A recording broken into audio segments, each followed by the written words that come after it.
And joining us tonight on NewsNation to discuss the unparalleled security measures in place ahead of the inauguration is retired Secret Service agent Nick Steen. As a Secret Service special agent in charge, Nick has protected every U.S. president from George H.W. Bush to Donald Trump. Nick, thanks for being here tonight. Thank you. Thank you for having me. Nick, first question for you. You've probably seen the video. You've seen the images in front of you. What are your first thoughts when you see the added security fences and checkpoints there in Washington, D.C.?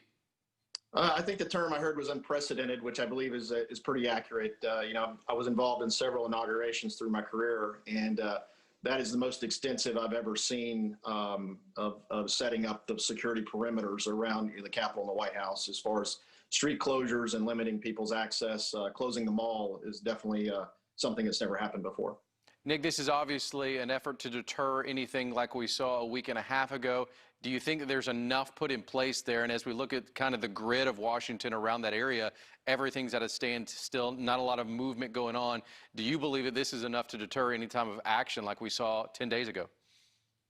Well, I would hope it would be, and like any of the agents that are putting the plan together with our other federal and state and local partners that'll be involved in the inauguration. Certainly the plan is to extend that perimeter out as much as possible. That requires manpower. You can't just put up fences and not have people there around those fences or nearby as well. So that's why you see such a large influx of not only police officers but National Guardsmen as well. So you have provided security detail to several U.S. presidents. We talked about starting with George H.W. Bush on to President Trump. So through your lens, when you watch the scenes playing out in our nation's capital this weekend, what happened 10 days ago, what crosses your mind when it comes to the security planning and the execution of that plan put into place?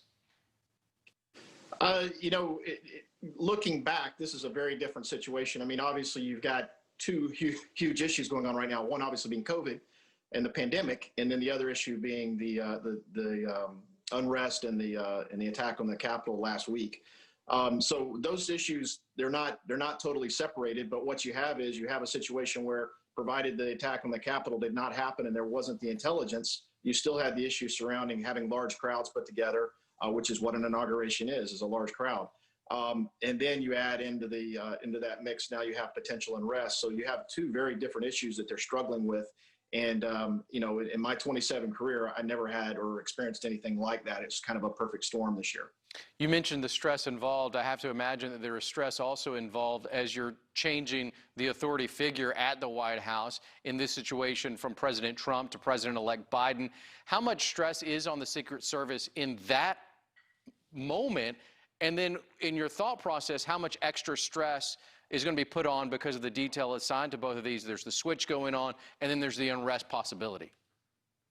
Well, yeah, the transition is a time when the Secret Service, essentially that period from election night when the results through the inauguration, you essentially have two presidents.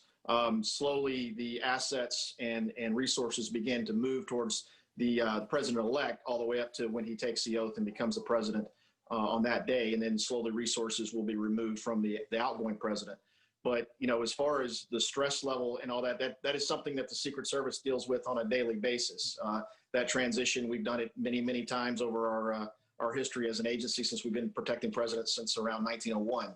So, we understand the nature of that process. We understand the spotlight that it places on us. But by the same token, we stay very, very prepared for it. It's not something that we just started last week. We've been doing this for years and years.